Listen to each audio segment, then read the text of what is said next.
আমেরিকায় বিদেশে গেলে আমরা হচ্ছে কি একা একা থাকতে পছন্দ করি, নিজের লাইফ নিজের মতো করে হাঁটবো, ঘুরবো, কেউ দেখবে না, শুনবে না, যা খুশি করবো, দেশে সবাই তাকা। তো একটা দাওয়াতে যেতেই হবে, আমি না করেছি তারপরেও যেতে হবে। আচ্ছা ঠিক আছে, অনেক বিরক্ত হয়ে গেলাম। একজন ভদ্রমহিলা আমার বয়সী, খেয়ে কোনো রকম চলে যাবো আর কি। যাওয়ার সময় উনি জাস্ট, বাবা আমি কি একটা কথা বলতে পারি? হ্যাঁ প্লিজ বলেন। আমি কেন ডেকেছি তোমাকে জানো? আমার একটা ছেলে আছে, আমার খুব ইচ্ছা যে আমি রাঁধবো, আমার নিজের পছন্দের রান্নাগুলো রেঁধে ওকে সামনে বসিয়ে খাওয়াবো, এই দৃশ্যটা দেখার জন্য। তোমাকে যখন টেলিভিশনের পর্দায় দেখি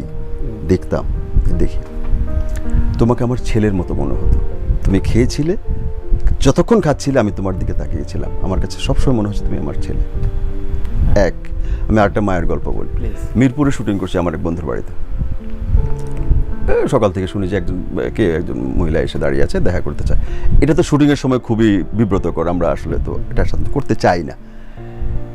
সন্ধে হয়ে যায়, দুপুর গড়িয়ে সন্ধে হয়ে যায়, রাত হয়ে যায়, তখনও আমার কানে আসে উনি দাঁড়িয়ে আছেন। তখন আমার কাছে মনে হলো মাই গড, আচ্ছা ডাকেন তো।